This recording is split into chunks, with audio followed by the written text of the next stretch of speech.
Welcome to the show this week for the week of November 13th, 2024. Just wrapped up the PBR Canadian National Finals at Rogers Place.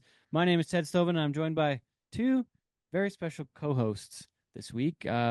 My normal co-host is he just got married recently, so he's got a lot of commitments. Currently in Toronto right now. He's at the Hockey Hall of Fame thing the other night. He's doing he's really sporting it up right Just now. celebrating. Celebrating. Living. So Dustin will be back soon. His wedding photos just dropped. For those wondering, make sure to check out Facebook, the Instagrams. Already double tapped them. Very nice. Yeah, we double tapped those. We did that. But this week, very special co-hosts. So to my right, your left, if you're watching on the line right now, he's the current basement dweller, 4620 Yes, HQ. I think he stole this hat from my closet. Currently residing here at HQ, but from Micanopy, Florida. He's been a two-time guest of the show, right? Possibly maybe even three. Maybe three. He's done quite a few shows before, and he's the official entertainer at PBR Canada. Been to PBR Australia. He's worked the PBR World Finals at AT&T Stadium. Rank. What else? The PBR's Double rank. Unleash the Beast, whatever they call that thing now. 11 The times, UTBs. 11 times PBR Canada finals. Actually, I think 12. I was looking at this today. You and Brett Gardner have 12. I have 11. You got 12. You got one more than me. Crazy. Yeah. So, Crazy. from Micanopy, Florida, please welcome Vincent James Harris. Love living in the basement. Big basement guy. Big basement guy. And he's out of exile, and he owns the 2024 PBR Canada Bull of the Finals. But he's back, and he has been a guest co-host before. We had a really great show we did with Jess Lockwood in Saskatoon a few years ago before he was put into exile. Yeah, we should get that guy back too. Right? He'd have a lot of different stories at this point in his life, I think. PRCAN. Yeah, he's big rodeo guy now. I don't know what else to say about Mr. James Foley, but welcome back to the show. Thanks, buddy. Glad to be back. Man, in all aspects. Congrats on the Bull of the Finals. Yeah, man, it was good. Yeah, that was awesome. Well deserved for best beard of the finals too. Yes. Yeah, congratulations on that. Superlatives. Yeah, I didn't get that accolade yet, but I'm glad I was nominated. It's in the mail. They sent it. Yeah. Okay. Perfect. We're gonna have some more awards next year at the finals, so beard of the year will definitely be in For sure. contention. For sure. Yeah. You win a free supply of beard oil for at least 1 month. Nice. Yeah. And one ticket to the PBR Canada finals. For the night of your choice. Probably not Saturday. Yeah. Might be already sold out, sorry. But okay, we gotta talk about the finals. That was I think the most successful PBR event maybe ever in Canada. For sure. No, it was I do believe it said 30% up in ticket sales. Oh wow. Yeah, it was absolutely incredible. People were packed in there. They were so high up in the roof, you could barely even see them. I mean, I don't know if had maybe just need glasses. Very, very, very far top like that. It was incredible. Saturday night was insane. Friday was packed. Yeah, the entire lower bowl was full Saturday. Like for a Friday perf, man, it was lit. And I kind of had more fun on Friday. It was a fun crowd Friday. Both days I thought were pretty excellent. I thought the Saturday night, of course, it just really laid into its own. Like it just kind of fell into where it was supposed to be. I felt like on Saturday. Yeah, fair. But Friday was a little bit more of a party, maybe. True. And but I think both days were probably one of the two best days of the PBR Canada that we did. All of our activations were very funny and worked, and all of our pyro worked. We didn't burn any bull riders. We came close one night though. The first night, a bull rider walked off the ramp, had a flame come a little close to his hat. Oh really? Yeah, I didn't miss that part. Yeah, it was awesome. Jeez. Hey, was there more oomph in the bank? 100%. There was some Because holy shit. I don't know. I was standing on Friday. I was standing on the side of the bucket chute, like as the deal's starting off or whatever, and I was like standing with my ears plugged, and this lady had a kid sitting on her lap, and I just like kind of made eye contact with him, and she gave me like one of these, like, and like she thought like I was doing that to tell her to do it to her kid, which in reality I didn't give two flying shits about the kid, right? I'm just protecting my own ears. All of a sudden, just bang, bang, and I'm looking at her. I'm like, yeah, kid's crying. I'm like, oh yeah, who needs it now? But it was woulda. way louder. Yeah, it was way Oh, louder dear. this time. Yeah, Oh, dear. they added. He said that since it's the finals, they had to add some more stuff. They added bigger Oh. flamethrowers, bigger booms, and yeah. So Yeah, the booms were big. Splash had to just put it all in just because we're in the big house. I'm a fan of those the flamethrowers. Those things are so cool. The fingers. Fingers. Yeah, no, they're badass. Yeah, super neat. But I guess I said that was the most successful ever. But if you count like bull busting though, over like 5 days now, that's a pretty extremely successful event now too. But you can't have the finals in July. No, It'd definitely be weird. That bull busting is its own deal. Yeah. Bull busting doesn't really count, I don't think. Okay. Anyways. How many people each night at bull busting? Well, I think it's like, I don't know. I think it's like 2,500. Yeah, it'd be, 3,000. I say around Maybe more. 3,000 for every single perf, unless it's raining and then they're inside the building still partying. But it'll be 3,000 people. Have they released like numbers for Edmonton yet? I don't think Like they how really many do people- release some of the Ticket numbers sales? sometimes. Oh, It's very good. I know they did for Saskatoon the 2 weeks before, and it was bigger than they've ever had too, 6,300 or something like that. Yeah, that's right. 62 or Huge crowd. 6,300. Saturday was a big crowd. Yeah, so if the CFR announced 12,000, I think the PBR finals was probably We'll be right similar. there with them. Yeah, pretty similar. We're better. Yeah. We know which show is the best show. Oh, okay. Let's get into some numbers. I gotta talk some numbers quick. Do you want to talk anything else? Math it up, Ted. Let's math it up here for a minute. But maybe before we do Quick that, we math. gotta talk about Piper first, though. Foley, you Yeah, guys we can. co-host today. We gotta talk about the star of the show, Piper. Yeah, it's been good, Wins man. round one on the bull. Wow, what a ride! Badass bull ride. That was that- a great combo. That was a badass bull ride. You know what Garrett told me before he got on Eno's bull? Grand Fun? Nobody? No, Firehouse. House Fire. House Fire? So before Pig got on that bull, he looked at me. He said, "If I win the round, I'm taking Piper. If I don't win the round, I'm still going to try to get Piper." Mm-hmm. And I was like, "Yeah, 100%." I said, Sweet. "Why wouldn't you?" Roll on. And then he bucked off, got a little hang up, and then he come back and rode Piper for like 87 and a half, and that was electric. I think the judges were a little stingy. Yeah. The bull scores reflected, I think. I don't think we didn't have a single 44-point bull score. I think 43 and a half was the highest that Piper and Ringling Road got. But It was. yeah, man, I was super excited. Yeah. It was like Congrats. it was like extra special for me, honestly. Like it was good to be back. That was my first PBR Canada finals since 2018. Oh wow. So- 5.5 years off, essentially? Yeah. Damn. Yeah. Growing that bull stock, old son. I like it though. Damn. Yeah, man, Come back and show out. I had a little time to reflect and work on my own program. And honestly, you know, I think everything happens for a reason in the whole big picture of what where and when I wasn't there. And I've been working on my breeding program. You know what I mean? I got a great team, a great family that helps me do it. And yeah, Piper's just one of the end results of a lot of hard work. So I'm happy that he's getting his time to show too. That calf's been really good for me. I sent him down south during COVID. KBRC had him, and then I brought him back home, and he's been pretty good. So, and the guys all like getting on. Who's he out of? He's out of Buck Nasty is his dad. Oh, I heard of that. Nice. Yeah, and then Okay. his mom is actually a cow I got from Darren Eno. Oh, interesting. Right on. So yeah, And how old is he? 6. Oh, just a 6-year-old. Just a youngster still. Still a youngster. So hopefully he can stay on the tour and get a little, hopefully maybe even get into run for a bull of the year. I think that'd be pretty special. Do you want to talk about being in exile? Anything about that, or should we just move on? Like what? What do you want to talk about? Well, I don't know. You were just on the outside for a while. It's we missed you. Yeah, his bulls were just maybe a little too hard. Maybe that's why he just had to step out, back it down a little bit.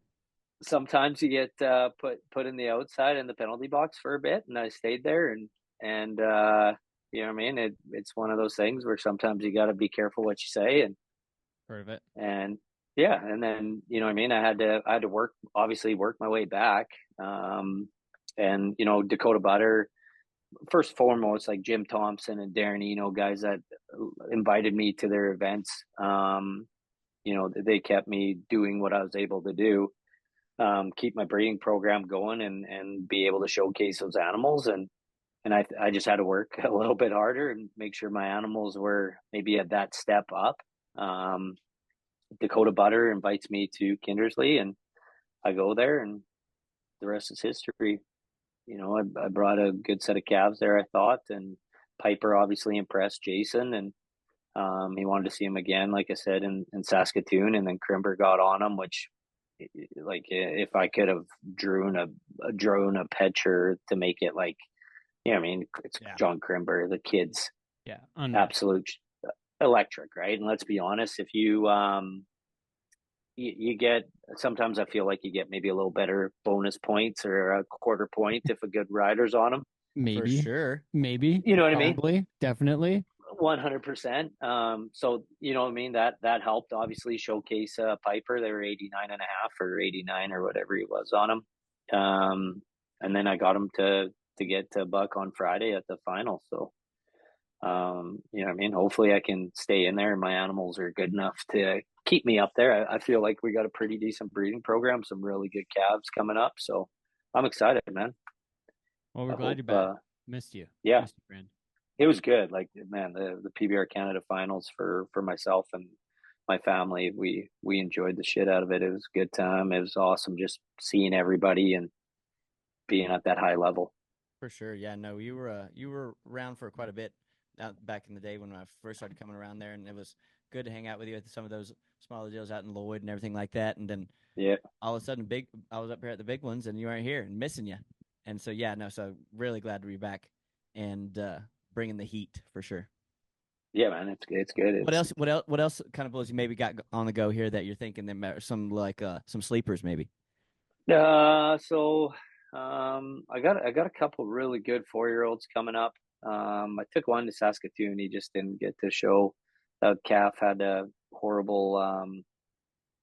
He had to deal with his feet. That I had him kind of out for 6-7 weeks, just trying to fix his feet. He had an abscess come out through the top, so I had him, and then I got like a bang up group of young calves coming. Like we've been doing really good in ABBI Canada and in the ABBI events, all with calves out of our own program. And I'll tell you one thing about the bull business is like when you have success with, like, let's say like a bull that you bought, people always are like, yeah, man, good bull. And then like, but imagine if you raise that, like, it'll be, you know what I mean? Like it'd be way better if you raised it. And now that I got like calves that are like winning and doing good, that we've raised their mom, raised their dad. I got a 900 bull called Boogie. I had him in Saskatoon. Colton Fritzlin rode him for like 84.5. That calf, he's only been bucked at events 3 times. Wow. Hopefully I'm going to be able to buck him in Lloyd. I think he's like outstanding. I just need to get him used to it. He was in Edmonton. I brought him both days with Piper as a buddy bull. So just want to give him a 5-year-old. Yeah. He's the daddy to all the real good calves I got coming up. He's probably the most electric calf I've ever bucked. So I just want to, next year I want to get him on the trail and get him showcased, and the guys are going to love getting on him. So I love it. Yeah. Glad to hear it. We're glad you're back. Thanks for coming to do the show. Glad I'm back. Glad I'm part of it again. Welcome. You know what I mean? Karate chopping. Let's get to the interview this week. We'll come back and bullshit some more. I got some stats to run by. We'll do the math later. But I did some number crunching before the show here and added up kind of what money was paid out in the Canadian Pro Rodeo Association. The PBR Canada just kind of did some comps and stuff and did a money list based on both associations. Some interesting stuff. I think you might find great comparison. I think you might enjoy it, folks. But anyways, we got comparables. Got a good show this week with Vincent Neil Emerson. Dustin and I chatted with him last week before the PBR Canada finals. So thanks for joining us, everybody, this week. Once again, guest co-host Brinson Harris and James Foley. And we'll be back in a bit.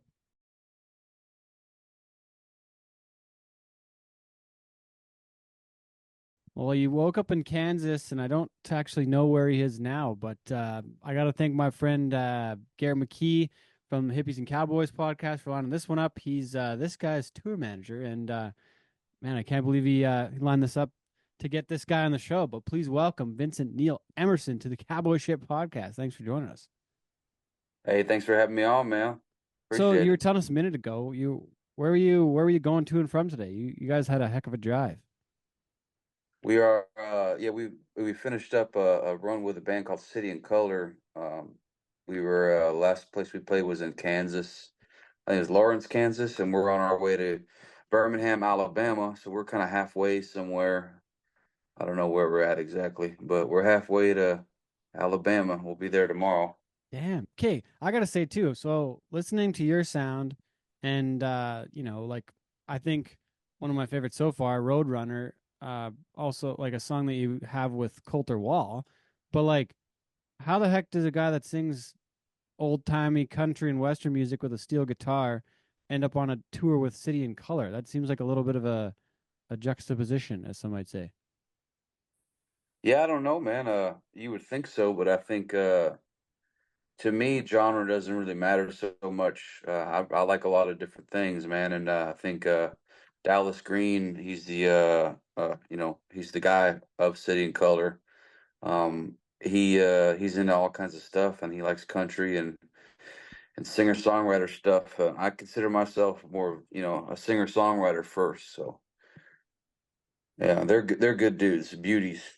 I was gonna say, what's been some of the highlights of being able to play with a band like that and a frontman like Dallas Green? It's really just the hangs, man. I mean, the crowd's great, and it's nice to play those venues, but just hanging out with good people is I mean, hell, I don't. The last time I had that good of a time on tour with someone was with Coulter Wall. That's my buddy though. But yeah, man, it's just we're we make music because we want to have a good time. So it worked out. Go ahead, Dustin. Sorry.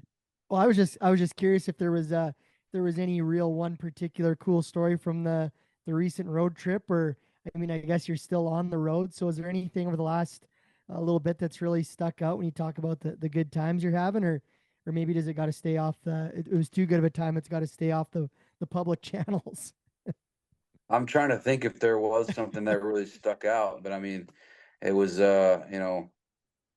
we just had a good time, man. I don't remember one particular thing. So Vincent, talk about first things first is this new song coming out November 8th. Talk about Rodeo Clown.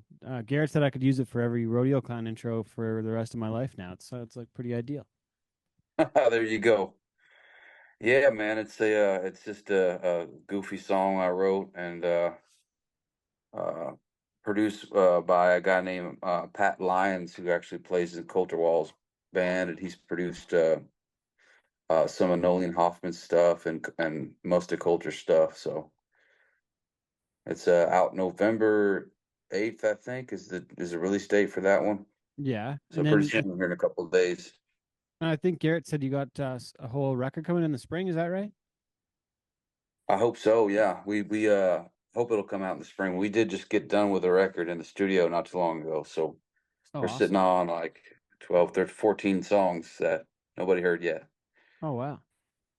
I'm curious, Garrett, when you or Garrett, sorry, I'm curious when you're sitting on the road like this, and you know you got a whole bunch of songs kind of in the bank like you talked about. Do you worry less about writing new stuff, or you just always writing when you're on the road and you're inspired and doing fun stuff? I kind of take a break from writing for at least a little while because I'm more of a procrastinator than anything else. Sometimes I'll wait until things will hit you a couple weeks before you go in the studio and you're supposed to make an album. But maybe I should get a head start on this next one and start writing now. That's a good idea. I always like to ask when we have songwriters on or artists on, where do you draw your inspiration from? Is it what's happening in your life, what's happening around you? Are you sad when you write a sad song? Are you in a certain area when you're writing other songs? Like what kind of drives you when you're writing? Man, I listen to a lot of music.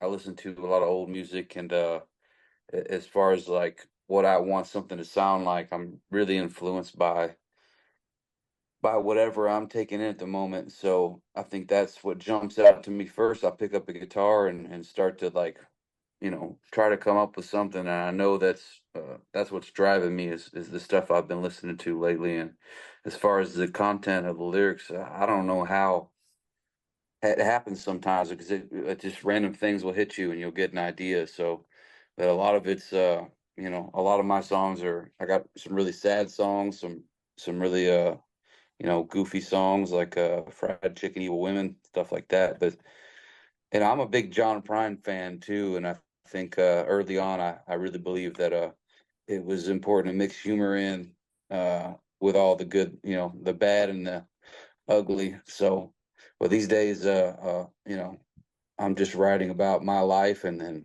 things that I've seen and people that I love and care about. So you mentioned John Prine. What's your favorite John Prine song?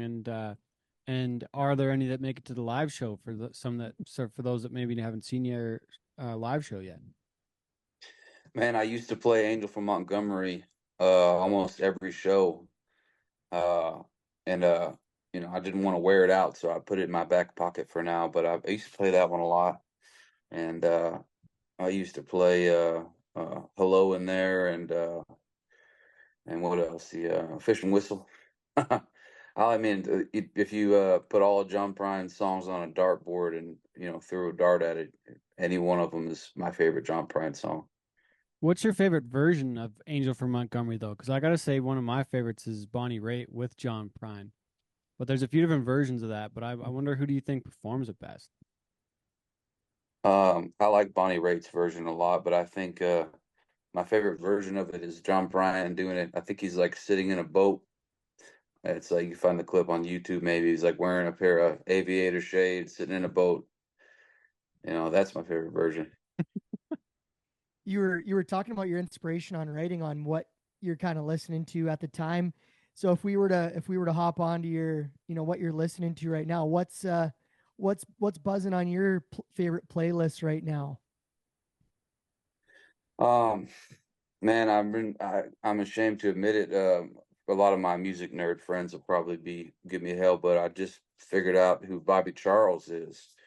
Bobby Charles is a guy from Louisiana. He wrote that song "See You Later, Alligator" after Wild Crocodile. It's old like 50s, 60s song. But he's got a great album. I think it's a self-titled album, but it's like guys from the band that are playing on it. It's just so good. I've been into Neil Young for a while now, and I listen to newer stuff. I listen to Coulter stuff all the time still, and draw inspiration from that. And I Nolene feel Hoffman too is pretty damn good. I was gonna say, I feel like you've got this like Canadian connection right now, because you've talked about Nolene, who's been on the show, Coulter's been on the show, Neil Young.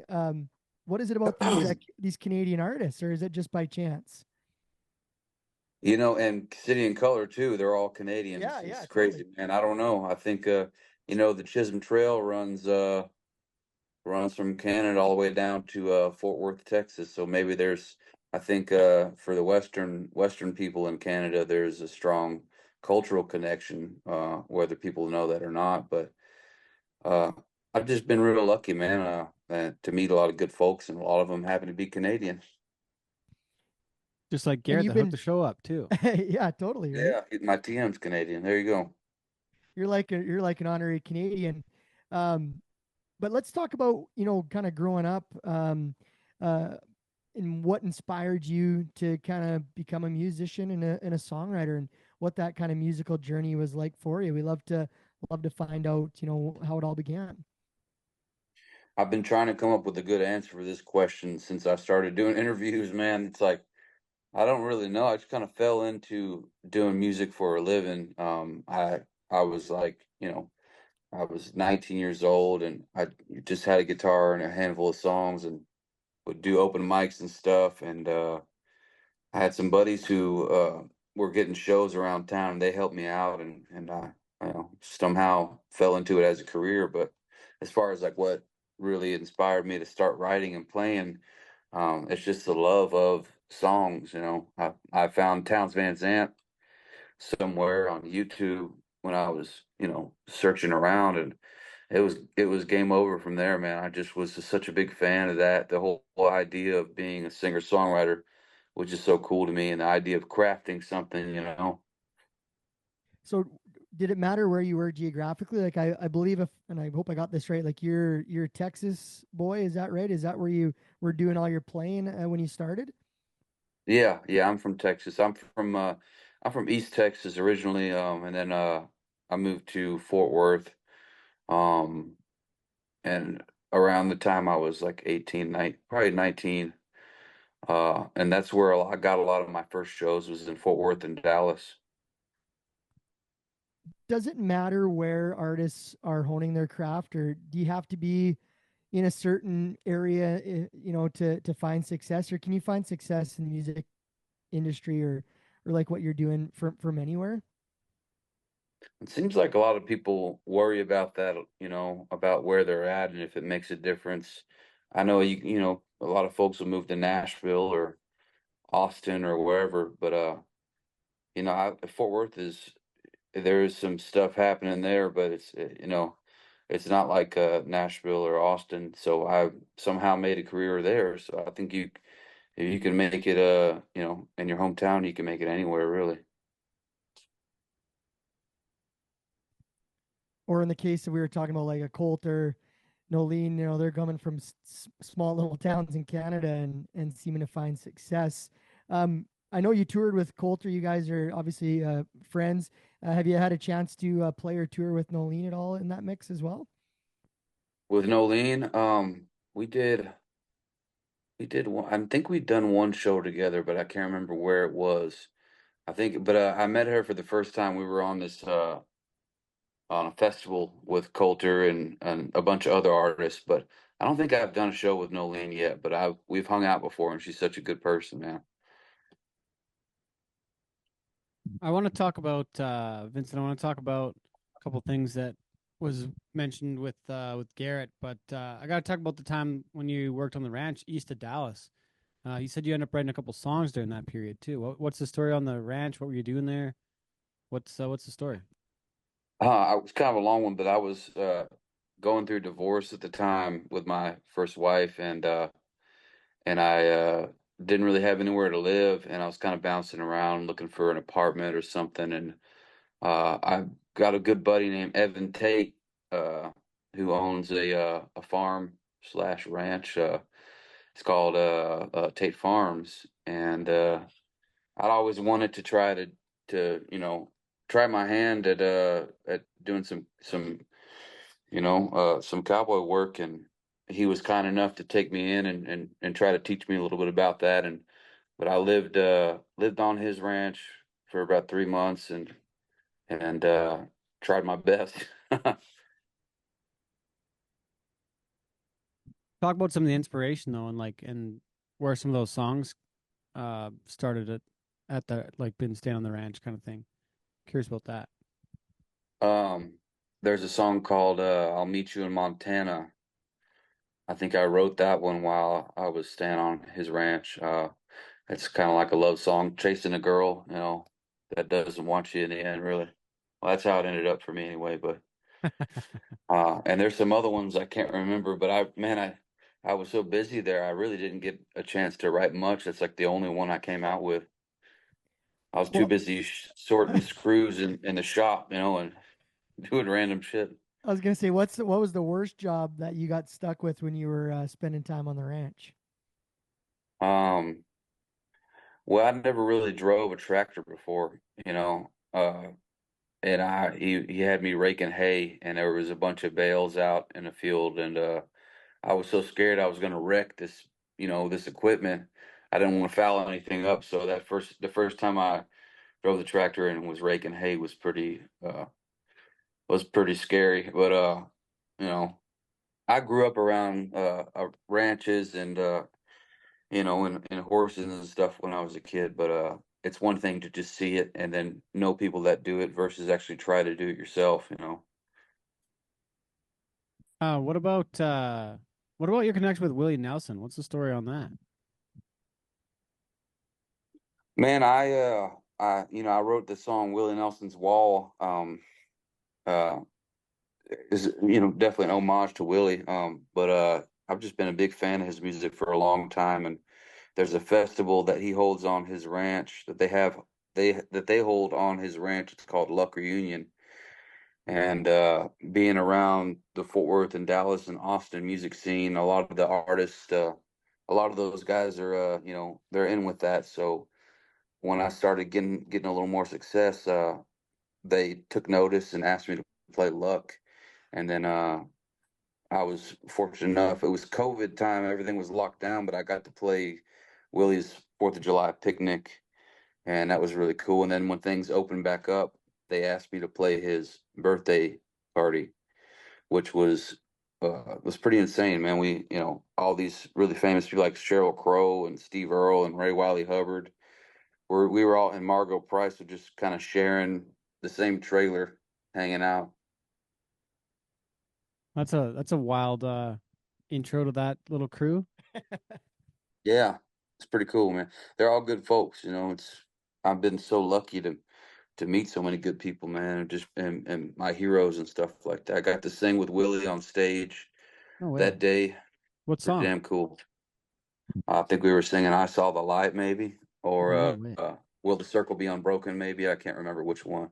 Oh wow. Okay, so tell me, I'm reading up on some things here, doing research for the show beforehand, and I read in this bio that you spent time as a busker and living in a car and you were raised by a single mother, but I mean it's close to me because it happened to my friend, but like my friend Ty Posabon took his own life early on, but this was the same fate with your dad. What was your upbringing like, and how much did that contribute to where you're at now, and just how's your mental health, Vincent? How are things that way? Like it can't be easy living on the road like this, like not even knowing where you are sometimes, being on the run, but like it's Yeah, been quite the run for you. yeah, it has been. It's a lot of musicians have a hard time with touring and trying to maintain your mental health and just a general positive outlook on life. It's kind of tough sometimes. We're stuck in hotel rooms and it's artificial light, and we don't really get to go outside very much, it seems. But I'm doing good, man. I've been so fortunate lately. Everything is kind of going my way, so it's kind of hard to be depressed about anything. But sometimes I find a way. But my father, I lost my father to suicide when I was 9, and was raised by a single mother, a single mother of 3, and yeah, that shaped my outlook on the world for sure. But it's one of those. I know it's kind of corny to say, like, what doesn't kill you makes you stronger. It's true. We're still here. We're still doing it. What is it like to look back on some of those years when you didn't have a home and look where you're at now? It's crazy, man. It kind of makes my eyes well up a little bit sometimes when I think about going from sleeping in my car and trying to get shows and playing a burger joint for $50 to playing singing on stage with Willie Nelson. It's a crazy feeling. So That's a what? pretty wild journey. Yeah, what? Yeah. So I gotta ask. So two parts. So where was your mind at when you were in that point and playing for $50, or busking and hopefully getting something, but sometimes probably not getting a lot, to where what was the big break like, or are you still experiencing it right now? Well, I think my big break was when I finally started making $100 a show and getting a burger on the side, for free. But man, early on, I come from, I don't come from money. My mom worked really hard, and my whole family is, my uncle, he works in the oil field, and all my cousins are electricians in the oil field, and truck drivers and stuff like that, all working people. So I've always just been grateful for every step and every point. When I got to that point where I could get shows, even local shows, and go play these little dance halls and stuff, I felt really happy and satisfied and grateful for where I was. So everything that happened after that, it's just every day, it's just unbelievable, you know. Vincent, you have a very humble demeanor about you, and and for us, getting to chat with you has been awesome. But if people haven't heard your music yet, they're just finding out your story. For maybe a lot of our Canadian fans up here, when they go onto iTunes and they search Vincent Neil Emerson and they come across your music, how do you want people to feel when they listen to your music? Is there a message that you like to kind of put out to people, or a way you want people to feel when they hear your songs? Oh, it's choose your own adventure. I think I got so many different kinds of songs that if you want to sit down and cry and have a bottle of whiskey to yourself, you can do that with my self-titled album. There's a lot of sad songs, but I got other tunes that's like the fried chicken, that first record I made, and some of the new stuff that I'm about to come out with. I think it's a little more lighthearted, and I just want people to get something out of what I'm writing and connect with it. I think that's pretty a general goal for most artists. Well, some people are more worried about money or fame, but when I go play a show, man, I would love for people to really be into it and connect with us and the band and feel something, man. You know? Well, talk about what you're feeling and what you're thinking on the song "Rodeo Clown," and what do you want people to think about for that one? This is definitely a party song. It's just kind of borrowing heavily from Merle Haggard and Waylon Jennings as far as the sound goes, but it's a song about we're kind of making fun of a certain kind of person, just that asshole who talks too loud and drinks too much at a bar and just kind of ruins it for everyone else. But at the same time, people can dance to it, so that's I what think they can take away from it, I think. I think I have a couple of those friends. I Yeah. was gonna say this song is gonna resonate with all of us up here. Yeah, there you go. What is some of the goals for you? I mean, it's been amazing to hear the journey, and you talk about how it just kind of happened, and you kind of do what you need to do. But what are some of the goals, maybe short term, long term, for you, from a career standpoint? Um, I don't really have any like aspirations or anything like that or huge goals. I think maybe I like to we travel around in a van right now. I'd like to get in a tour bus sometime soon just to make it more comfortable for the guys in my band, but a little bit more money in their pocket might be a better thing too. But man, I'm really happy with what I have in life right now, you know. So my goal is just to keep trying to write better songs and get the most out of out of what we're doing and try to have the best time we possibly can. Well, I think that's what it's all about, is enjoying what you're doing, and having fun on the road. Is there uh, is there any artists that you want to write with, or is there anybody that's kind of on that bucket list that you can work with, or maybe go on tour with, that you haven't been able to yet? I just met Ryan Bingham for the first time the other day, and I've liked his music for a long time, and he had me out and play his down in Fort Worth at Dickies Arena, and we played his Great Western. It's kind of like this all day show, sort of like a festival. But I'd like to do some shows with Ryan Bingham and do some writing with him. I don't know if you ever seen that movie Crazy Heart. He wrote some of those songs for that soundtrack, that Jeff Bridges movie. And it's just, I think he's a great writer. And obviously, I would like to do some more stuff with Coulter. We collaborated on a few things, but that'd be really cool, man. And maybe Willie Nelson would be nice to tour with someday too. Yeah. And speaking about the tour, you got a show for those. This is a show that's in the rodeo world, but you got a show in Vegas at Dolby Live on December 8th. It looks like, and that's going to be with Coulter as well, and Kate Hoffman. So that looks like a heck of a show. Guy might want to be around for. But talk about that tour you got coming up here in the fall. You got quite a few dates there, and all before Christmas. Yeah, it's I think we're doing some stuff we're doing a lot of stuff with Coulter here. I think I got most of November off, but December we do that Vegas show with Coulter, and then we're doing Columbia, South Carolina, Atlanta, Georgia, Cherokee, North Carolina, Alabama, a couple shows in Alabama, New Orleans, which ought to be a fun one, and Shreveport, and then I think the Close to last one home. might be in, yeah, and the last one on that one's like Grand Prairie, Texas, and then Not the Grand my Prairie, very last Alberta. show, not Grand Prairie, Alberta, Texas. Our last show of the year is we got a big one. It's playing in Petco Park in San Diego with Post Malone, so that'll be interesting. Oh, dang. When is that one? I think it's on December 30th. Yeah, December 30th. No way. You haven't met him yet, I would imagine.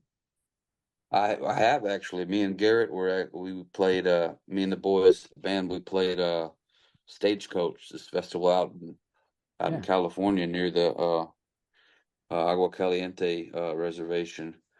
Uh, and he invited us backstage to come hang with him. He's actually a good dude, Yeah. he's one of the sweetest guys I've met, actually.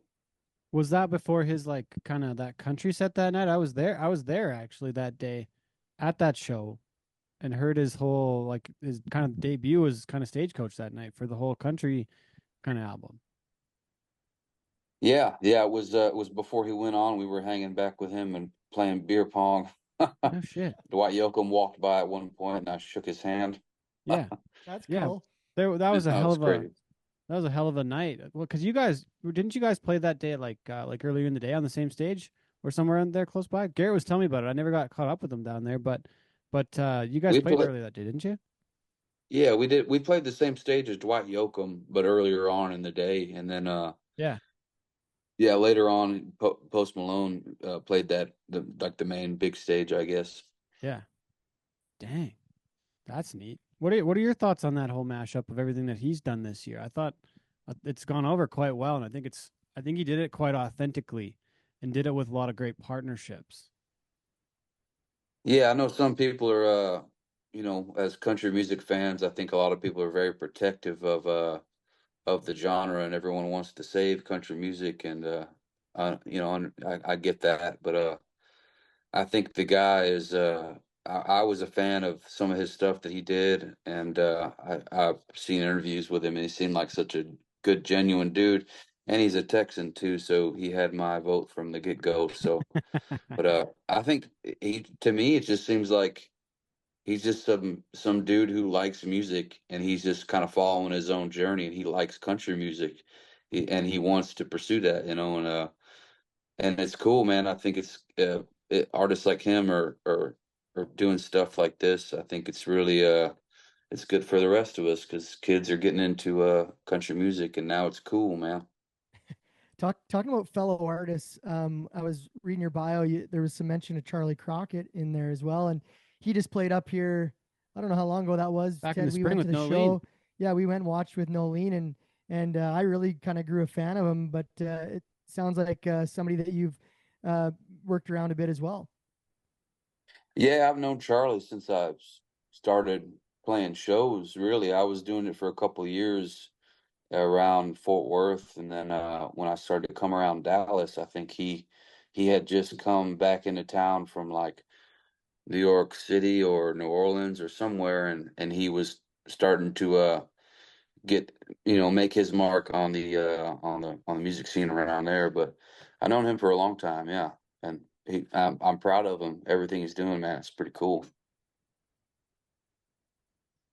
Before we wrap up here, I gotta ask. You mentioned a couple different things earlier. You just kind of mentioned a couple of the different bands or the different kind of reservation spots that you'd been by, but your background goes back to the Choctaw Apache side of things. Talk about that side of things too, Vincent. Yeah, so my mom's family is from Louisiana, a small town called Converse, and uh, I'm an enrolled member of the Choctaw Apache tribe of Ebar, Louisiana, which is that's that's our tribal ground, our tribal land. So growing up in East Texas, kind of we would go back home and go. go to powwows and stuff like that. And my grandmother would pass down a lot of knowledge to me about everything like that. My uncle too, and my aunties. But there's not a lot of Indians in country music. It seems like on what we're doing these days. So I tried to incorporate that within my writing and how I carry myself in the world these days. I'm just trying to think of who else would be indigenous that would be in the country music scene. I'm kind of drawing a blank right now. I don't know who else would be. Well, there's a lot of them, man. But there's as far as like who's at the front of like what's the most popular. There's not a lot, if any. So it's something that I think people should keep a lookout for. There's a guy named Blaine Bailey who's amazing. He's from Cherokee County in Oklahoma, and there's she's not country, but she's in the singer songwriter realm. As a woman named Ken Pomeroy who's really great. And I mean, I could rattle off a million, or not a million, but I could rattle off a lot to you right now. But it's something I'd like to see change in country music. That'd be cool.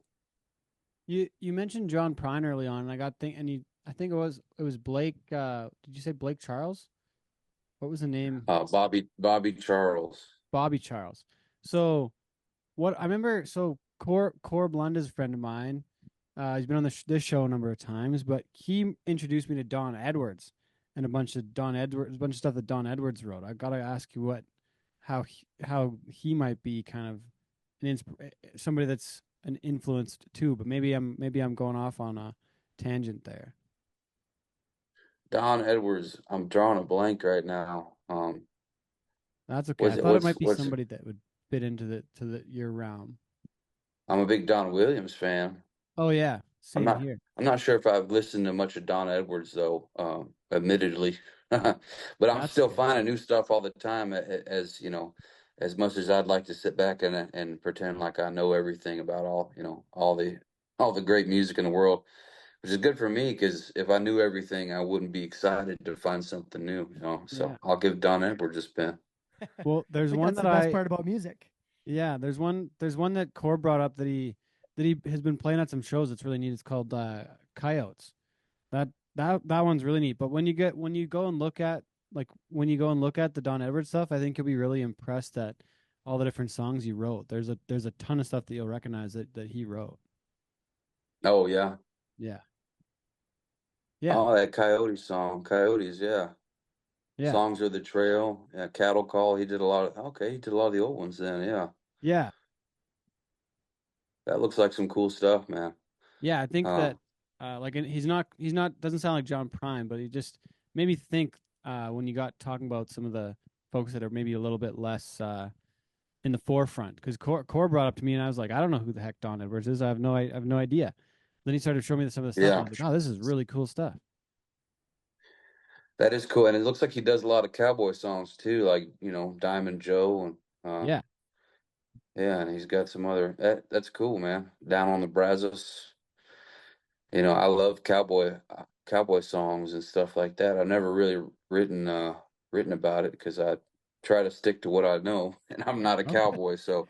Sure, But we'll hear a lot of that song stuff. someday about raking hay or something, hey? And Yeah, maybe I'll write a song about my me being a really bad hand on the Tate Farms ranch. so if you write about it, you've lived it. So fried chicken and evil women, you've lived, so you can write about it, right? That's true, yeah. Well, there's some things that you don't touch. I mean, like even with this song, I got it called Rodeo Clown. I didn't want to make make a joke out of anything those boys are doing because those are some of the toughest guys I've ever met. Rodeo clowns are, they're crazy as hell and they're tough as nails. So, but it's all in good fun. Okay, so question: do you want to discuss some of the greatest cowboy songs ever, or should we not get into that? Yeah, that's a question for Coulter Wall. I think he's the expert on that. Okay. But I mean, my favorite ones. There's one. It's like I I can't remember the name of it. It's like kind of sounds like Strawberry Roan. It's like some old record that I found, but there's Alan Lomax. Uh, this guy who kind of gathered up folk songs. He put together this compilation of all these old cowboy songs and put it on a record. If you could find that, I think it's on Apple Music and stuff like that. But that's really good stuff. Oh dang.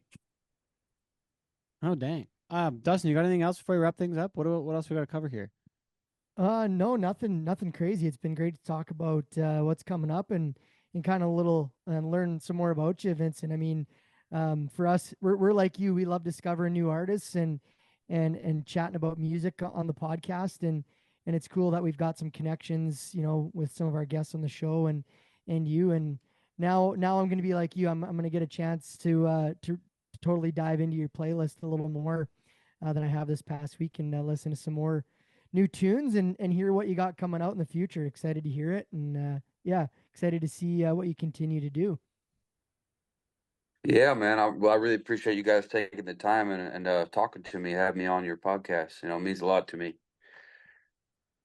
We appreciate you taking the time and doing this, Vincent. Thanks for the visit. Tell me one more thing before you go though. We ask every guest what their definition of cowboy shit is.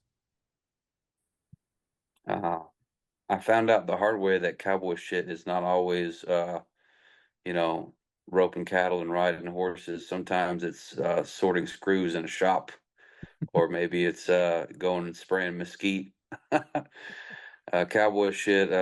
I'm not qualified to define cowboy shit, but I'll stand on the sidelines and tip my hat to everyone that is a cowboy. Well, one thing that Garrett mentioned too is that, for the rodeo cowboys, some of the rodeo cowboy shit is traveling down the road and being in a different hotel every day, or maybe not being in a hotel, sleeping in your car for a night or wherever you might be. But that's a bit of a parallel, I would say, for what you're doing on the music side of things. You guys are on the road a ton, away from family and friends, and not really very rooted at times. You're rooted on your on your tour van instead of being in Yeah, different hotels. sounds mighty familiar. Yeah. Yeah. And we're we share the road with truck drivers as well. My grandfather was a truck driver, and I've got another song called Big Wheels. It's kind of like it's the A side B side for this rodeo clown thing we're doing. So I think I think we all have that in common. That's for sure, man. And it takes a certain kind of person to. There's not that many of us. There's not that many cowboys in the world, and there's not that many people who live the life that we live as musicians and touring artists, songwriters. So Well, and you we're got to tell kindred, me, I guess. Yeah. would you tell me the story about having Garrett bringing him on as your tour manager? Like, how did that happen? How did you get that Canadian guy on your crew? How did that happen? Was that through Coulter as well, or what was the intro? I'd met Garrett doing his podcast, the Hippies and Cowboys podcast, Oh. and he spoke to my manager, who was Coulter Wall's tour manager at the time. Now he manages Coulter and myself, and runs the La Honda Records along with Connie Collingsworth. But I think we all just liked Garrett a whole lot. He's a good dude. This is something I picked up from the City and Color crew. He's a beauty. That sounds very He really Canadian. is. He's a beautician. That's amazing. He really is. He's a friggin' beauty, bud. But Outstanding. yeah, I'm glad we have him on the road with us. He's a good dude. So Well, I'll be in Vegas in December. I'm coming to meet you, coming to see your show with Coulter and the crew. I'm gonna come see you guys. yeah, come hang out and have a beer with us, man. I will for sure. I look forward to it. Thanks again for taking the time. Dustin, you got anything else? No, it's been great chatting with you, and yeah, hopefully get a chance to see you live one day. It'll be fun. Yeah, man. Come hang out anytime. All right, you can find Vincent Neil Emerson wherever you get your music. Make sure to check him out on Spotify, buy his records, make sure to go to the website, buy his merch, support this guy, and go see a live show too. So thanks, Vincent. We appreciate you taking the time today. Appreciate you, boys. Thank you for having me on. Cheers.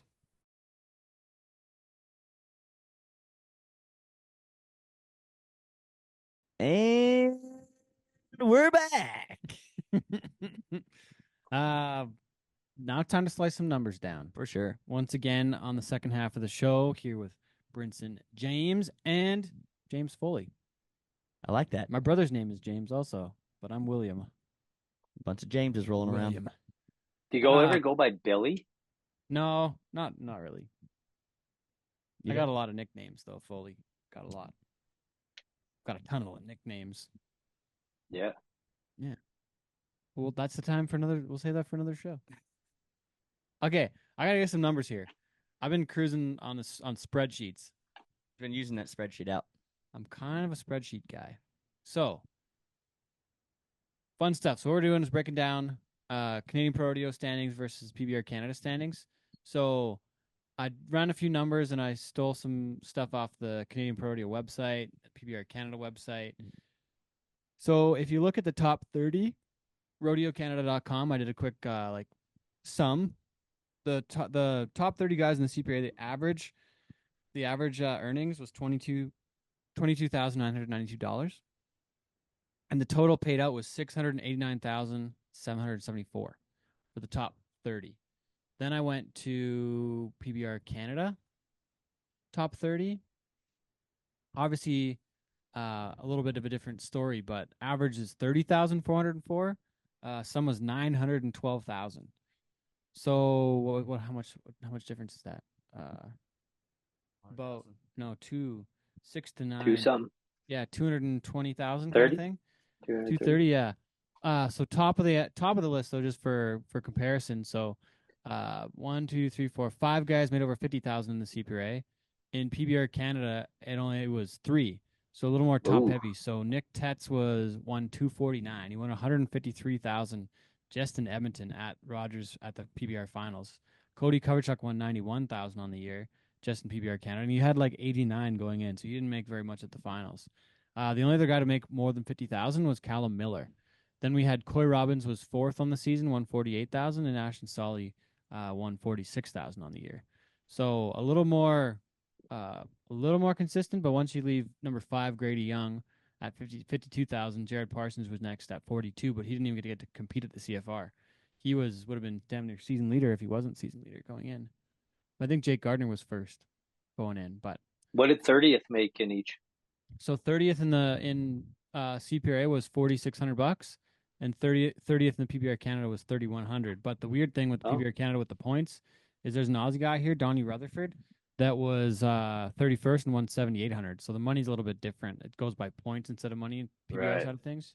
So, anyways, just some interesting numbers. But then, so if I go back to the CPRA, if I don't have all the data, and I don't know how much more money's in there, but they're based on standings. So they're the guys that were 30th to however much further down. I don't know what the numbers were, but they're going to top out at 689. So maybe say another 20, 30,000 in the guys from 30th to 50th. Yeah, maybe. not much. Probably That's not fair. very much. Let's just do it comparatively. So we got 973 all the way with the PBR Canada down to 57 lines of money added up. So let's just take the PBR guys from 30th down, and it's another 60,000. So we can just count them kind of where they were. Say PBR for the season is 973, so damn near $1 million in PBR Canada competition. Whereas CPRA we're down to 689. So if you had another 50,000, that's at 740. So about $250,000 more, which is what Tetz won on the year. But if you count some of them together here, if you count Tetz CPRA money, not including his U.S. money, he won 263 just in Canada. And how many CPRA rodeos do you think he's hitting all year? He went to 9. Wow. Yeah. So, and then he went to 34 PBR Canada events. But how about this? This is really wild. I didn't notice this till just tonight, but Nick Tetz and Cody Coverchuk finished 1 and 2 in the Canadian standings. They both rode the exact same amount of bulls. They both rode 31 of 61 bulls. Or 34. Ooh. They both rode 34. Their riding percentage is the exact same at 55.74, except Nick won another $150,000. He rode the right ones. Right. Yeah. He he rode when he had stay on. Right? Which is wild. But so adding those two together, so for combining both standings, the top money earner on the year is obviously Tetz at 263, but Dakota Butter moves all the way up to second with 92.5. So he won 40,000 in PBR Canada competition and another 52 in the rodeo side of things. So won 92 grand. Chloe Robbins was fourth in PBR Canada, won 48,000, and picked up another 35, almost 36,000 in the rodeo. So he had 84,000. And I think Jake Gardner, though, if you include his PRCA money like we talked about, he'd be close to about 150. So he'd be about number 2 on the list if you count his U.S. earnings, because he had a neither good year. Butter, Coverchuck, or Coy would have had the U.S. winning. So, but getting to the top 6, 7, 8, Ashton Solly had a good year in both. Was 5th in PBR Canada. Had a great finals the first night. Got hurt after a while though, unfortunately.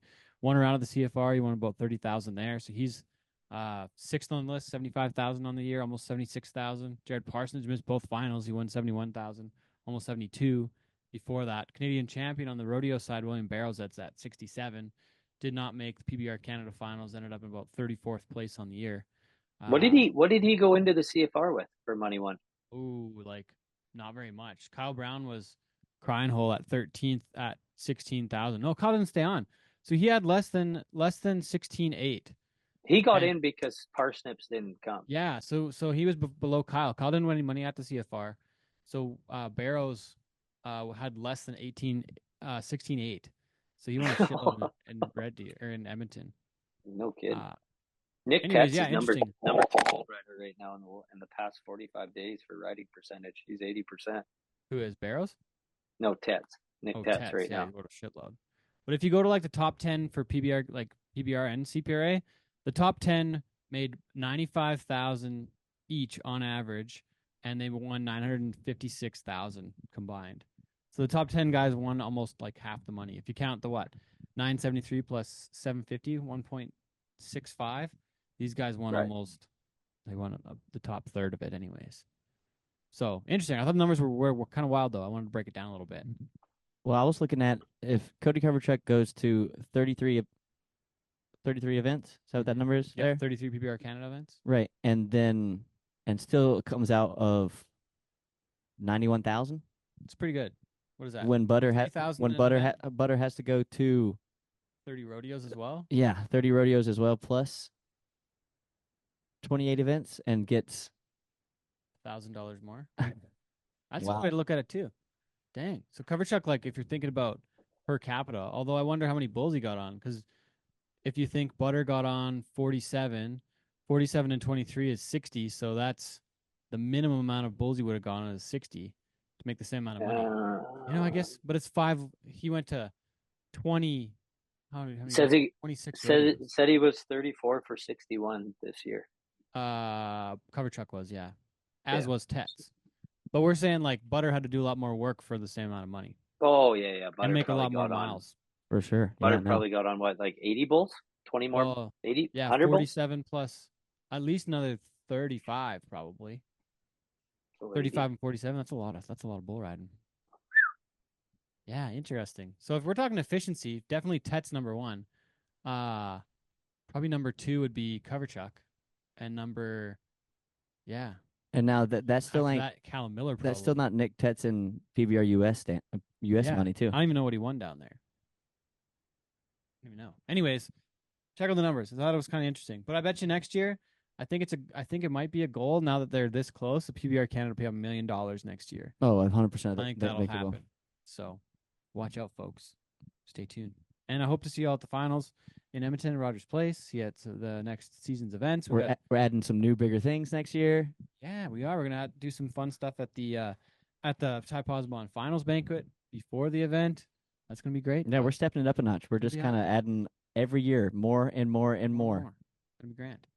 And I bet you We got Foley now. to be the first $1 million season in PBR Canada history. Which I think the CPRA used to pay almost that much, but I forget. I think they've gone backwards. But The CPRA? We don't even count Calgary either, which I forgot to think about there. But Calgary's like another probably 200,000, 250 per event, isn't it? If you got 50,000 for the winner and all plus all the round money, doesn't even count. But anyways, PBR Canada really stepping things up. Love it. Big fan. Foley, anything else to add here? No, man. If you go to the finals next year, that's unbelievable. I'm seeing event. You ain't seeing anything like that in Canada. I know Lloyd PBR is a party coming up on the 23rd, but yeah, Edmonton might top it just a little bit. Yeah. And I got to give a Just- shout out to Dustin too. He'll be at the Bull Riders Canada Finals in Sylvan Lake this weekend as well. Nice. So Dustin will be there. Nice. He's the producer.